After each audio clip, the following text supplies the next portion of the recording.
Thanks a lot, John, for that very generous introduction. And thanks for the invitation to be here today. It's a real pleasure to be back on the farm. And I have to say there's been lots of changes. I've been away only 6 years, but somebody took away my parking spot and put up a building instead. I think this building is a fantastic addition to the economic scene here on campus. So my remarks today, I'd like to touch on several topics.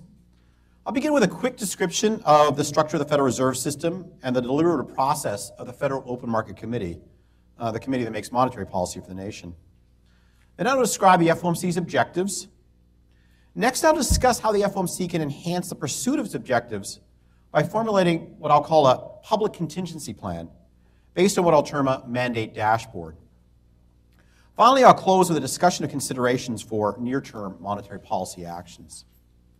After that, I'll be pleased to answer any questions you may have.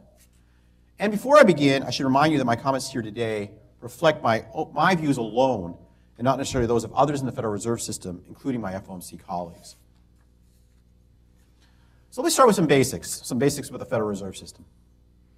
The Federal Reserve Bank of Minneapolis is one of 12 regional reserve banks that, along with the Board of Governors in Washington, D.C., make up the Federal Reserve System. Our bank represents the 9th of the 12 Federal Reserve districts, and by area, we're the second largest. By population, not the second largest. We're the smallest by population. Our district includes Montana, the Dakotas, Minnesota, northwestern Wisconsin, and the Upper Peninsula of Michigan. So 8 times per year, the FOMC meets to set the path of monetary policy over the next 6 to 7 weeks. So all 12 presidents of the various regional Federal Reserve banks, including me, and the 7 governors of the Federal Reserve Board, including Chairman Ben Bernanke, contribute to these deliberations. Now, I said 7 governors, but currently there are only 5 governors. 2 of the positions are unfilled. However, the committee itself consists only of the governors, the president of the Federal Reserve Bank of New York, and a group of 4 other presidents that rotates annually. So right now, that last group consists of the presidents from Minneapolis, Philadelphia, Dallas, and Chicago. But those 4 people rotate off after the next meeting, which is in December, and in January, a new group of 4 presidents will take their place. I've said that the FOMC meets at least 8 times per year. But how do these meetings work? So in a typical meeting, there are 2 so-called go-rounds, in which each president and each governor has the opportunity to speak without interruption. And the first of these is called the economics go-round. It's kicked off by a presentation on current economic conditions by Federal Reserve staff economists. And the presidents and governors describe their individual views on current economic conditions and their respective outlooks for future economic conditions. The presidents typically start by providing information about their district's local economic performance. And we get that information from our research staffs, but also from interactions with business and community leaders in industries and towns from across our districts. So that's the first go-round, which is all about the economy. The committee then turns to the second go-round, which focuses on policy. And again, the staff begins with a presentation of policy options. After that, each of the 17 meeting participants has a chance to speak on what each views as the appropriate policy choice. This set of remarks is followed with a summary by the chairman, in which he lays out what he sees as the committee's consensus view for future policy. The voting members of the FOMC then cast their votes on this policy statement and thereby set monetary policy for the next 6 to 7 weeks. I think my description of an FOMC meeting highlights how the structure of the FOMC mirrors the federalist structure of the United States government.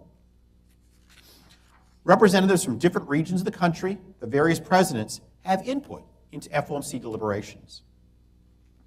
And as I've described, their input relies critically on information received from district residents. And in this way, the Federal Reserve System is deliberately designed to give the residents of Main Street a voice into national monetary policy. So that's how a meeting works and what some basics about the structure of the Federal Reserve System and the FOMC. And I talked about how meeting participants, FOMC participants, seek to adopt what they view as the appropriate policy choice. And that provides a natural segue into my next topic, which is the policy objectives of the FOMC. The FOMC has what's called a dual mandate established by Congress. It's to set monetary policy so as to promote price stability and maximum employment. And the heart of the price stability mandate is the Federal Reserve's inflation objective. The FOMC communicates its objective to the public in a number of ways. Most prominently, at quarterly intervals, FOMC meeting participants publicly reveal their forecasts for inflation in the longer run, maybe 5 or 6 years, under the assumption that monetary policy is optimal. And those forecasts for longer run inflation, 5 or 6 years out, usually range between 1.5% and 2%.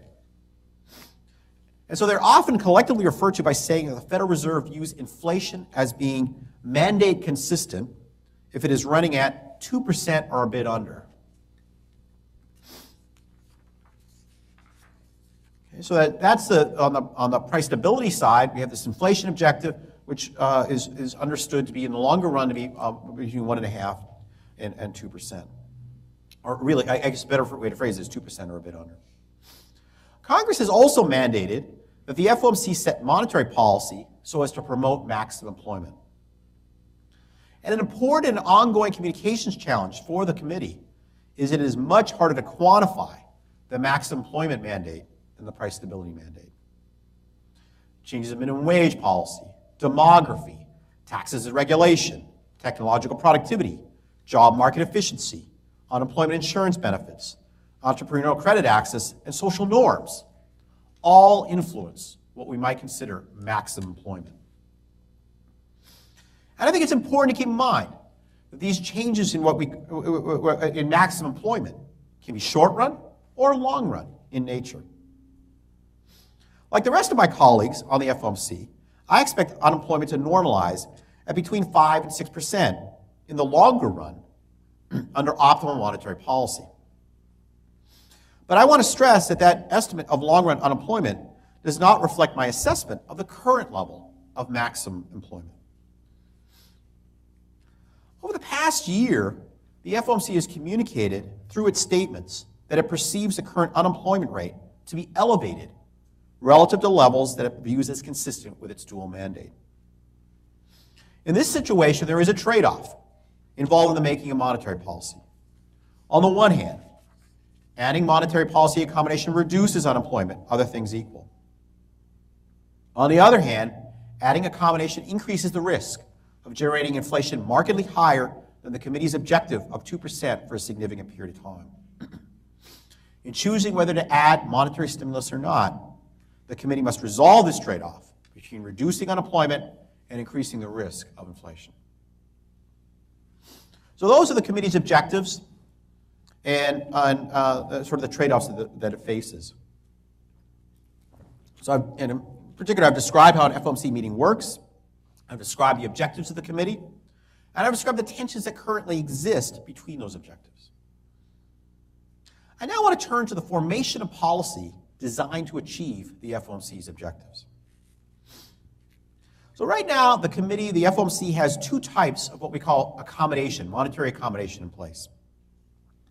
First, it is targeting a short-term interest rate, the federal funds rate, between 0 and 0.25%, 25 basis points. And it plans to keep that interest rate that low at least through mid-2013. That is, at least for the next 6 to 7 quarters. This low interest rate is intended to stimulate consumption by households and investment by firms. So that's the first kind of accommodation, low interest rates that are that are expected to be kept that low for the next 6 to 7 quarters, at least the next 6 to 7 quarters. Second, the FOMC has bought a large amount of long-term government-issued and government-backed assets. Now, these asset holdings are designed to stimulate longer-term investment. More specifically, any holder of a long-term bond is exposed to interest rate risk because the value of that bond fluctuates as interest rates vary. When the Fed buys long-term bonds from the private sector, the private sector as a whole is exposed to less interest rate risk. As a result, some private investors will demand a lower premium for holding other bonds that are exposed to interest rate risk. Consequently, all long-term yields fall, and corporations should correspondingly lower their hurdle rates for long-term investment projects. They should be more willing to undertake investment projects. And the FOMC does have additional tools. It could exert further downward pressure on long-term market interest rates by buying more long-term Treasury securities or securities issued by government-sponsored enterprises like Fannie Mae and Freddie Mac. Alternatively, the committee could extend its prediction for how long it will keep its target short-term interest rate exceptionally low. So tools and choices remain. However, I believe the FOMC should do more than simply decide at each meeting whether or not to buy more assets or to keep interest rates low for longer. Any current decision, I should say, is based on the FOMC's forecast for the future. And no forecast can be perfect. The committee should provide a public contingency plan. That is, provide guidance on how it will respond to a variety of relevant scenarios. I believe this kind of public contingency planning would have many benefits, but let me mention two.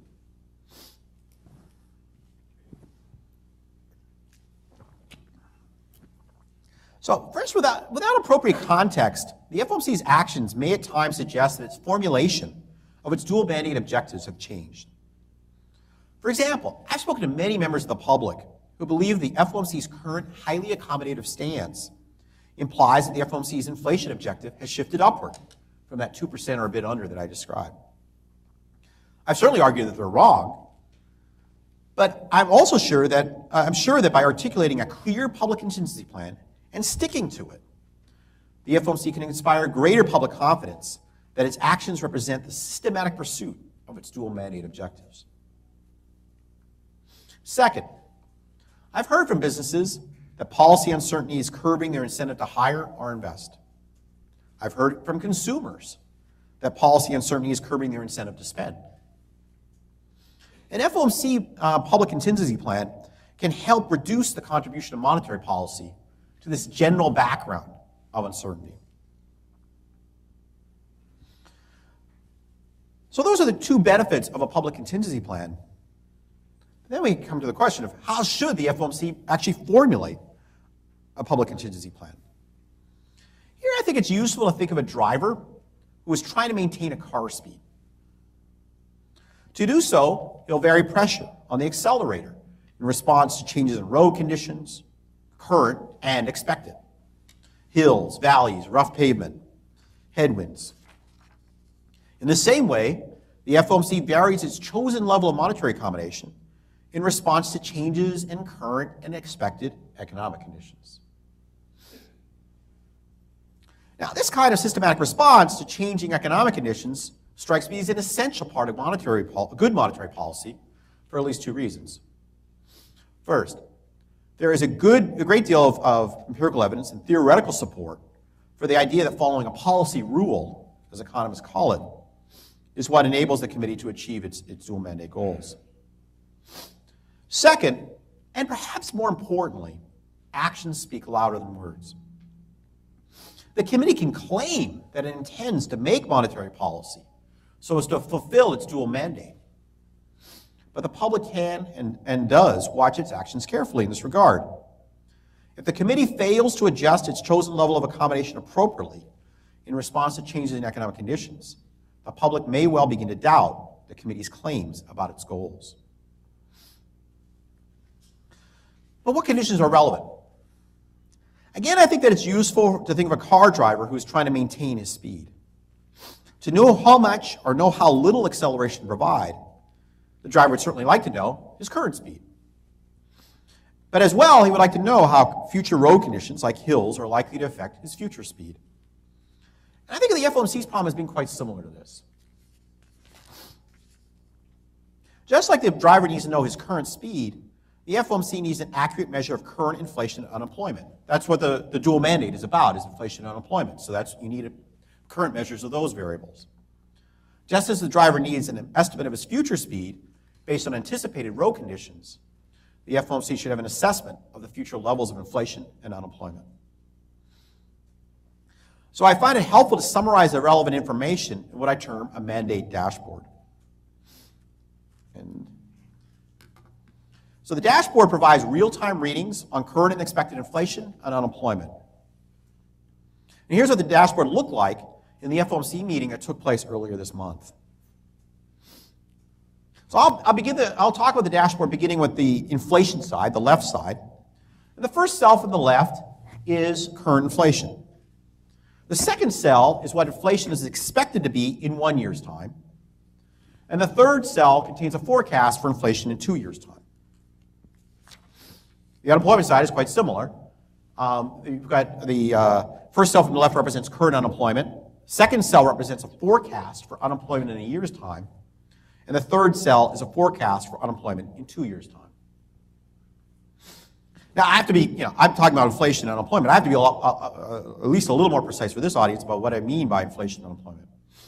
By inflation, I mean the change in the personal consumption expenditure price index over the preceding 4 quarters, excluding changes in the prices of food and energy. So what my measure of inflation at the dashboard means is it's really a measure of what's commonly called core inflation. And just to be clear, I think of the dual mandate, the responsibilities of the Fed in terms of price stability, as being about headline inflation, that is, rate of price inflation of all goods and services.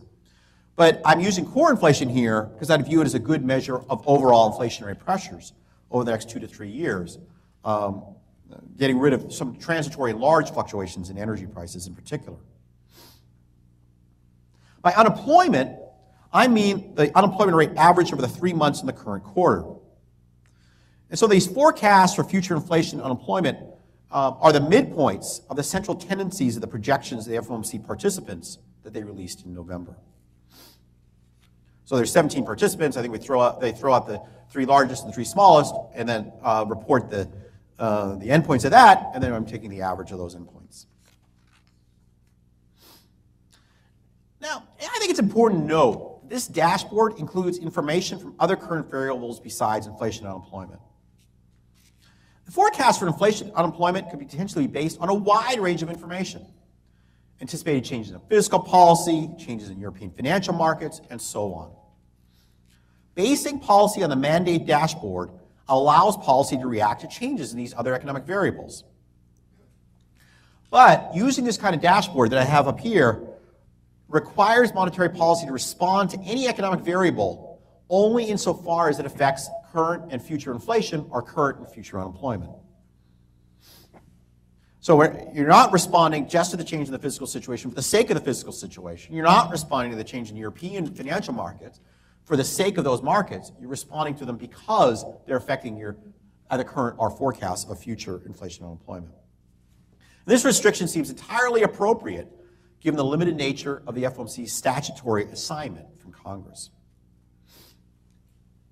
Now, given this mandate dashboard, how should the level of accommodation evolve over time in responses to changes in the dashboard's readings? There are many subtleties associated with the general answer to this question, including the key trade-off that I mentioned earlier between inflation and unemployment, between the 2 mandates. But there are 2 relatively common and important instances in which the mandate dashboard does become straightforward to use in a qualitative way. Suppose inflation and expected inflation rise, and unemployment and expected unemployment fall. That's, as is often true in a recovery. So inflation and expected inflation go up, unemployment and expected unemployment come down. Then regardless of how it weights the 2 mandates, the FOMC should reduce the level of accommodation. In contrast, suppose inflation and expected inflation go down, and unemployment and expected unemployment go up, as is often true when the economy slows. Then, regardless of how it weights the 2 mandates, the FOMC should increase the level of accommodation. So a public contingency plan for 2012, as I talked about, I think it's important for us to spell out what would happen in a variety of scenarios. It would specify the FOMC's actions under a number of scenarios for this mandate dashboard in a year's time. So I'm going to start, I think, at the natural point where the FOMC's projections for 2012 actually turned out to be right.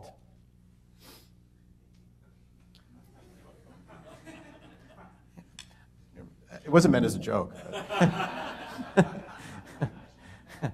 Turned out that way, but it wasn't meant as a joke. Here's what the forecast looks like. In November of 2012,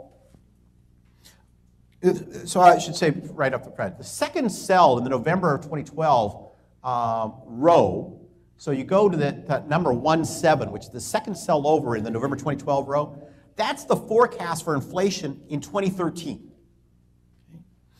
And 2 years ahead would be 2014. The second cell of the November 2011 row is a forecast, that 1.8, and the second cell over in the November 2011 row. That is the forecast for inflation over the course of 2012. So this makes sense. Monetary policy operates with a 1 or 2 year lag, so the dashboard is just keeping track of what we expect the economy to be like in a year or two. Now, if you compare the second row of the table to the first row, you can see under this scenario, under the FOMC's baseline projection, core inflation and its outlook will be about the same in a year's time. Unemployment will be lower.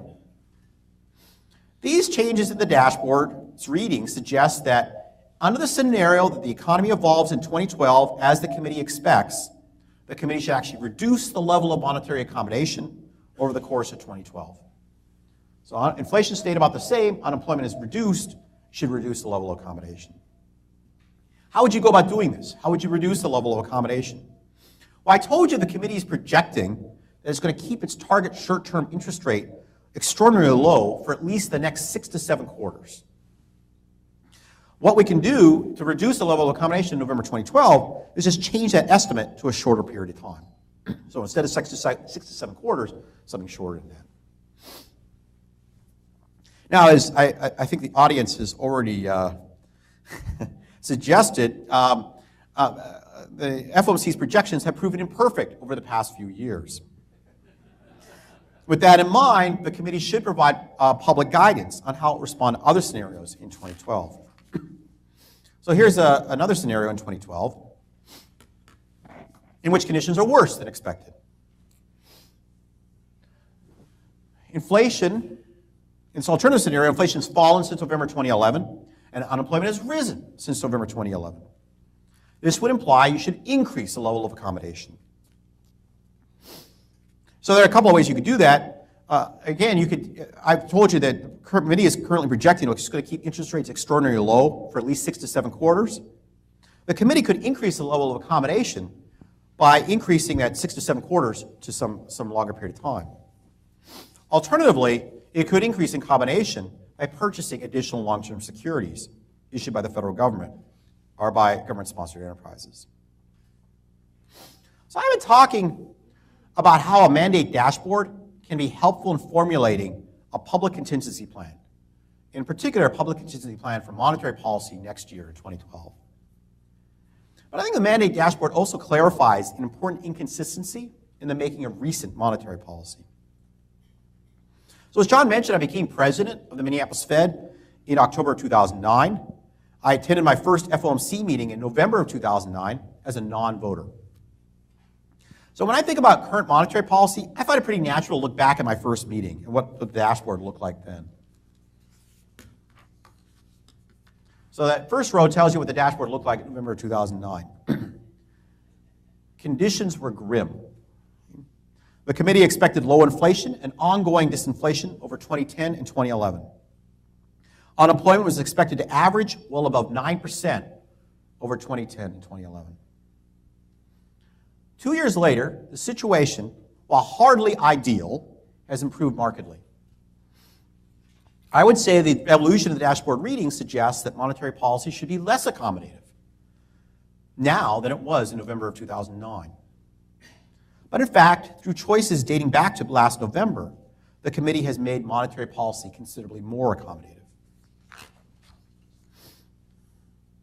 I should underscore one point.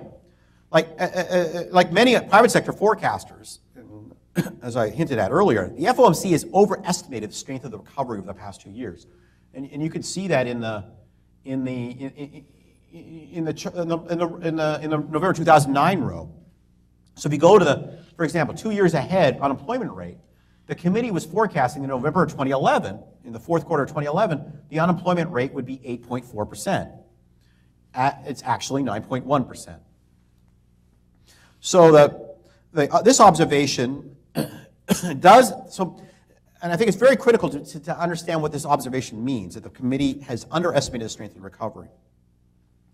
It implies the committee's current level of accommodation should be larger than what the committee expected it to be 2 years ago. So we should have more accommodation in place in November 2011 than what we thought we would have in place had things turned out the way we thought they would. It does not imply that the current level of accommodation should actually be higher than what the committee had in place 2 years ago. Now, how should an outside observer interpret this inconsistency between the evolution of the mandate's dashboard's readings and the committee's actions?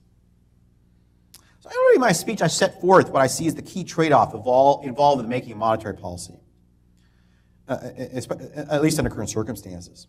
There's a benefit to adding monetary accommodation. It reduces unemployment.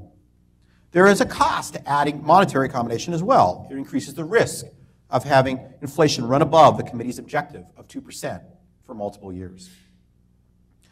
The committee's actions in 2011 suggest that it's now more concerned about high unemployment and correspondingly less concerned about the possibility of higher than target inflation.